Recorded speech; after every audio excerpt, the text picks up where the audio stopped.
પહેલાં અમે આવેલા કે સાળંગપુર પહેલાં આવેલા? એમાં સૌ પ્રથમ હનુમાનજી કમિયાળામાં પધરાવ્યા. અચ્છા, સંવત 1891ની સાલમાં, વિક્રમ સંવત 1891.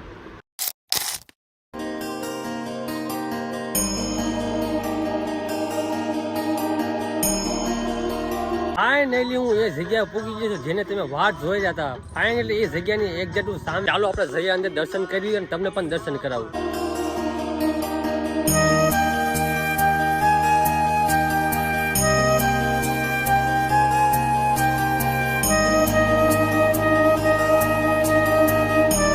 મિત્રો ફાઇનલી આપણે એક્ઝેક્ટ મંદિરના અંદર પૂગવાના છીએ અને મંદિરમાં એક્ઝેક્ટ સામે જ છે.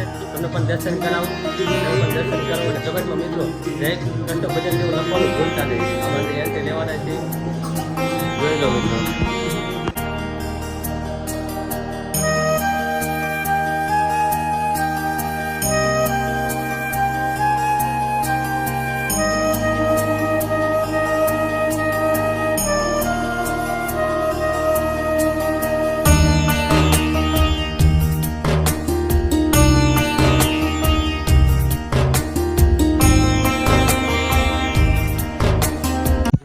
મંદિરની અંદર જઈને દર્શન કરી મિત્રો એટલી શાંતિ મળે કે મિત્રો નેક્સ્ટ લેવલ મિત્રો. એની કંઈક અલગ જ વાત હતી મિત્રો. દર્શન કર્યા, તમે પણ દર્શન કર્યા, તમને કેવું લાગ્યું તમે પણ કમેન્ટમાં જય કૃષ્ણ ભજન દેવ લખવાનું ભૂલતા નહીં મિત્રો. તમે પણ દર્શન કર્યા, તમે પણ જોયું મિત્રો. કૃષ્ણ ભજન દેવનું બીજું મંદિર કહેવામાં આવે છે અહીંયા કને. પહેલો પાર્ટ આ કહેવામાં આવે છે, બીજો પાર્ટ સાળંગપુર હનુમાનજી મંદિર છે એ બીજો પાર્ટ કહેવામાં આવે છે, પહેલો પાર્ટ અહીંયા કહેવામાં આવે છે. એવું મેં અત્યારે સાંભળ્યું, થોડું ઘણું મેં ચર્ચા કરી એટલે એવું મને સાંભળવા મળ્યું. એટલે એવું બધું મિત્રો આપણે સંત છે અહીંના, એમને આપણે પૂછવા માંગશું કે અહીંનો મહિમા શું છે. એટલે થોડું ઘણું જાણવાની કોશિશ કરશું. એટલે આપણે જાય અંદર.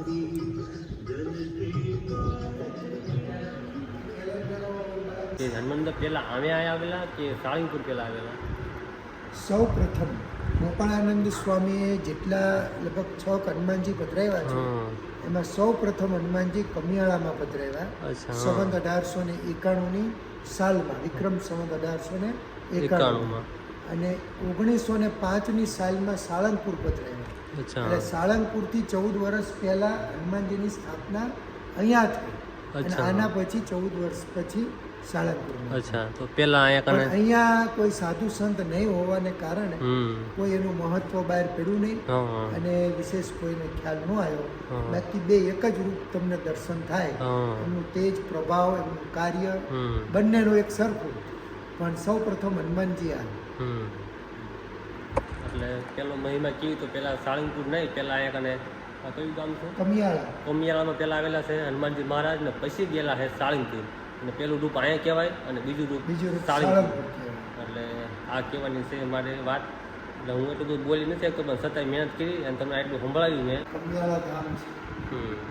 અહીંયા સ્વામિનારાયણ ભગવાન સૌથી વધારે એમના જીવનમાં 53 વાર અહીંયા આવ્યા છે.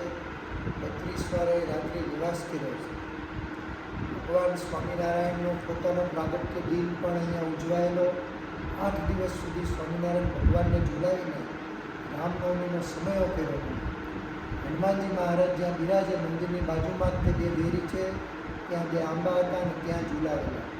પછી ત્યાં બાજુમાં બેસીને માથાના વાળ સ્વામિનારાયણ ભગવાને ઉતરાવેલા. ત્યાં અત્યારે હાલમાં ચરણારવિંદ છે મંદિરની બાજુમાં, હનુમાનજી મંદિરની બાજુમાં. અને ત્યાં એક નારાયણ કુંડ છે મંદિરની બાજુમાં. એમાં ભગવાન સ્વામિનારાયણ સ્નાન કરતા એના જળનો બહુ મહિમા છે. સૌથી વિશેષતા એ છે કે અહીંયા કષ્ટભંજન હનુમાનજી મહારાજ બિરાજે છે. એમની સ્થાપનાનો ટૂંકો ઇતિહાસ એવો છે, 191 વર્ષ પહેલાં કોરોના જેવી પ્લેગ મહામારી ફાટી નીકળેલી. લોકો મરી જતા, કોઈ દવાઓ નહોતી. ત્યારે ગામના ભક્ત શેષા ભણાર નતું ગઢવી એમને સ્વામિનારાયણ ભગવાનને પ્રાર્થના કરી. એમની પ્રાર્થના સાંભળી ભગવાન સ્વામિનારાયણે ગોપાળાનંદ સ્વામીને દિવ્ય પ્રેરણા આપી. ગોપાળાનંદ સ્વામી અહીંયા બિરાજે છે. આ ગોપાળાનંદ સ્વામી અવશ્ય ત્યાં હનુમાનજી મહારાજ મંદિરમાં બિરાજે ત્યાં ધ્યાન કરવા બેસતા. ગામના ભક્તોને ખબર પડી કે સ્વામી ધ્યાનમાં બેઠા છે. બધાએ શીશા વણાર નતું ગઢવી બધા આવી પગે લાગ્યા. ત્યારે ગોપાળાનંદ સ્વામી આંખ ખોલીને એવું કીધું કે હવે કોઈ ચિંતા કરશો નહીં, અમે સ્વામિનારાયણ ભગવાનની પ્રેરણાથી કમિયાળામાં આવ્યા છીએ. માટે બધાના દુઃખ દર્દ દૂર કરે એવા પ્રગટ અને પ્રતાપી દેવ જ્યાં ભગવાન સ્વામિનારાયણ બેસતા એ જ જગ્યા ઉપર અમે પધરાવશું એવું વચન આપ્યું. સન 1891માં હનુમાનજી મહારાજની સ્થાપના કરી સ્વામીએ. દાદાની દ્રષ્ટિ નામ ઉપર રાખી. પછી સ્વામી હનુમાનજી મહારાજની બાજુમાં બેસી અને આમ સ્પર્શ કરે છે કે બહુ સરસ સ્વરૂપ છે એવું બોલ્યા તો હનુમાનજી પ્રગટ થઈ ગયા. દાદા પ્રગટ થયા એટલે સ્વામી શ્રી હાથ જોડ્યા અને એમ કીધું કે આજથી આપનું નામ કષ્ટભંજન દેવ. ત્યારે હનુમાનજી મહારાજે હા પાડી અને નામ સ્વીકારી લીધું. આવો હિસ્ટ્રીમાં પહેલો બનાવ એવો છે કે મૂર્તિની પ્રતિષ્ઠા થાય ત્યારે મૂર્તિનું નામ આપે ત્યારે મૂર્તિ રૂપે ભગવાન હોય.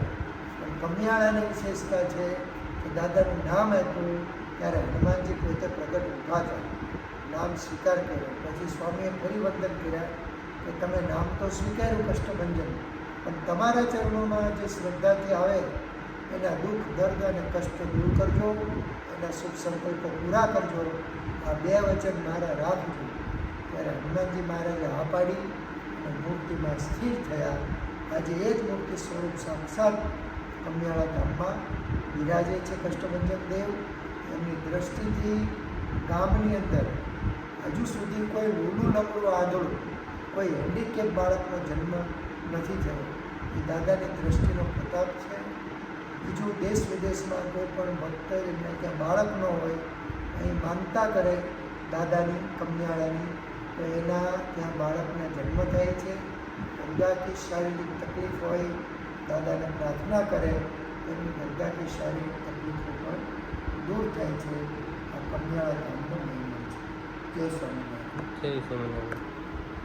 બસ દાદાનો બધાને રાજીપો મળે, હા. બધાએ જે જે દર્શન કરતું બધાનો દાદાનો રાજીપો મળે, સમય મળે આ બાજુ નીકળો તો ફેદરા પીપળી રોડ ઉપર કમિયાળા હનુમાનજી મંદિર છે, દર્શન કરજો.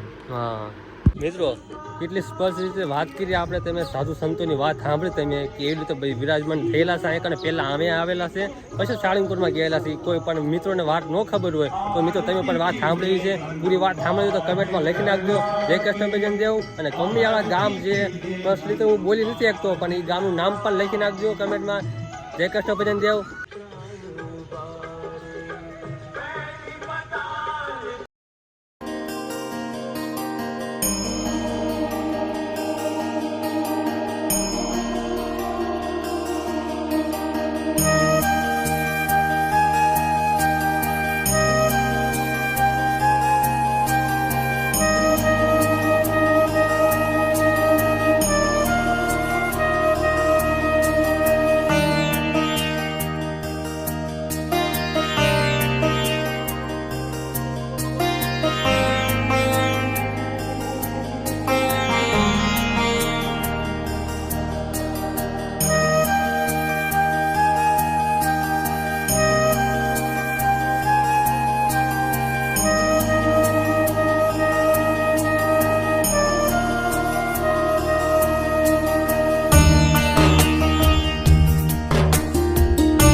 29 and I find myself wondering what did happen to the last 10.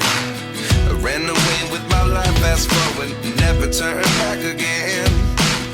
It's kind of funny that the more we pass time. The next day. Good morning મિત્રો, આજે છે બીજો દિવસ ને આપણે આવી જશે ગંગેશ્વર મહાદેવના મંદિરે. મિત્રો આપણે સાળંગપુરથી આપણે સાળંગપુર 2 ના મંદિરે જઈને દર્શન કરીને પછી આપણે પડી ગઈ હતી હાર ને એટલે આપણે આવી જઈએ ઘરે. આશા કહીશ કે તમને વ્લોગ સારો લાગ્યો. વ્લોગ સારો લાગ્યો તો લાઈક કરી નાખજો અને ચેનલ પર ન તો સબસ્ક્રાઈબ કરી નાખજો. આવાના વ્લોગ જોવા માટે મળતા રહેજો. જય શ્રી રામ અને જય શ્રી કૃષ્ણ મિત્રો.